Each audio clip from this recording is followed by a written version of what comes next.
শহীদ বুদ্ধিজীবী দিবস আজ। ১৯৭১ সালের এই দিনে পাকিস্তানি বাহিনীও তাদের দোসর রাজাকার আল বদর আল শামসরা হত্যা করেছিল জাতির শ্রেষ্ঠ সন্তানদের। যথাযোগ্য মর্যাদায় সারা দেশে পালিত হচ্ছে দিনটি। মৌমিতা জান্নাতের প্রতিবেদন। শহীদ বুদ্ধিজীবী দিবস উপলক্ষে শোক ও নিস্তব্ধতায় সকালে মিরপুর শহীদ বুদ্ধিজীবী স্মৃতিসৌধে প্রথম পুষ্পার্ঘ্য অর্পণ করেন রাষ্ট্রপতি মোহাম্মদ শাহাবুদ্দিন। এরপর প্রধান উপদেষ্টা ডক্টর মোহাম্মদ ইউনূস শহীদ বেদিতে পুষ্পস্তবক অর্পণ করে শ্রদ্ধা জানান। কিছুক্ষণ নীরবে দাঁড়িয়ে থেকে স্মরণ করেন জাতির সূর্য সন্তানদের। পরে যুদ্ধাহত মুক্তিযোদ্ধা, শহীদদের পরিবার এবং অন্যদের সাথে কুশল বিনিময় করেন তিনি। এরপর একে একে শহীদ পরিবারের সন্তান বিভিন্ন সামাজিক ও সাংস্কৃতিক সংগঠনের পাশাপাশি শ্রদ্ধা জানান অন্তর্বর্তী সরকারের উপদেষ্টারাও। এ সময় আইন উপদেষ্টা আসিফ নজরুল বলেন, ৭১-এর শহীদদের স্বপ্ন পূরণের ধারাবাহিকতাই হয়েছে ২৪-এর গণ অভ্যুত্থান। বহু শহীদ বুদ্ধিজীবীর আত্মত্যাগের পর আমরা স্বপ্নের বাংলাদেশ গড়তে ব্যর্থ হয়েছিলাম, একদলীয় মানসিকতার জন্য, একটা দলের ব্যর্থতার জন্য। আজকে কোনোভাবেই যেন সেই ব্যর্থতার পুনরাবৃত্তি না হয়। আমাদের তরুণদের আত্মত্যাগের বিনিময়ে রাষ্ট্র গড়ার যে দ্বিতীয় সুযোগ আমরা পেয়েছি, সেই সুযোগ যেন আমরা কোনোভাবেই নস্যাৎ না করি, সেই সুযোগ যেন আমরা কোনোভাবেই নষ্ট না করি, সেটাই যেন আমাদের প্রত্যয় হয়। প্রফেসর ইউনূস বা ওনার টিম, আমরা পুরো শহীদ বুদ্ধিজীবীদের যে আইডিয়ালস, তাদের যে লড়াই, সেটাকে আমরা ধারণ করি। গণ অভ্যুত্থানের যারা ছিলেন, তারা পুরো শহীদ বুদ্ধিজীবীদের ড্রিম, তাদের আইডিয়ালস, তাদের যে দেশ গড়ার যে স্বপ্ন, আমরা পুরোপুরি এটা ধারণ করি।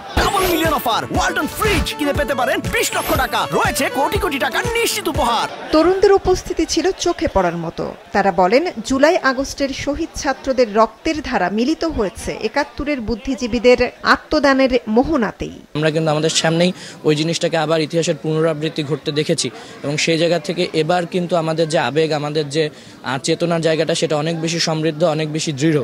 এবং সেই জায়গা থেকে এবছর আমাদের যে প্রতিজ্ঞা, এবছর শহীদদের মূল্যায়নের আমাদের যে দৃষ্টিভঙ্গি, সেটার মধ্যে অনেক পরিবর্তন এসেছে। আপনারা দেখেছেন যে জাতীয় দিবসগুলোতে, বিগত দিনগুলোতে একটা নির্দিষ্ট দল বাদে বাকি দলের লোকজন তো ফুল দিতে আসার সুযোগই পেত না।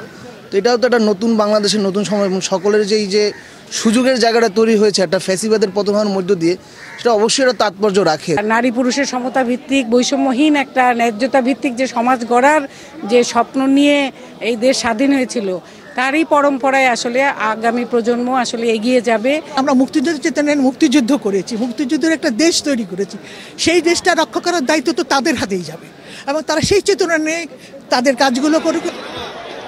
শ্রদ্ধা জানাতে আসেন বিভিন্ন রাজনৈতিক দলের নেতারাও। শ্রদ্ধা নিবেদনের পর বিএনপি মহাসচিব মির্জা ফখরুল ইসলাম আলমগীর বলেন, শহীদদের স্বপ্ন পূরণে গণতন্ত্রের পথে হাঁটবে বাংলাদেশ। আমরা বাংলাদেশে একটি সত্যিকার অর্থেই একটি গণতান্ত্রিক রাষ্ট্র, একটি আধুনিক রাষ্ট্র, একটি বৈষম্যহীন রাষ্ট্র আমরা প্রতিষ্ঠা করতে চাই। সেই ছিল আজকে আমাদের শপথ। আমরা আশা করি খুব দ্রুত জনগণের ইচ্ছা অনুযায়ী একটি নির্বাচনের ব্যবস্থা হবে, অবাধ, সুষ্ঠু, নিরপেক্ষ নির্বাচন। সদ্য রক্তস্নাত গণ অভ্যুত্থান পেরিয়ে আসা বাংলাদেশে এবার শহীদ বুদ্ধিজীবী দিবস এসেছে ভিন্ন তাৎপর্যে। তরুণরা বলছেন, ৭১ থেকে ২৪ একই চেতনার ধারাবাহিকতা। সময় হয়তো শোক ভুলিয়ে দেয়, কিন্তু ম্লান করতে পারে না আত্মত্যাগের মহিমা। সেই মহিমায় দীক্ষিত ২৪-এর নতুন বাংলাদেশের তরুণরা আত্মনিয়োগ করবে স্বদেশ গঠনে, এমনটাই প্রত্যাশা এখানে আগতদের। মৌমিতা জান্নাত, মাছরাঙা সংবাদ, ঢাকা।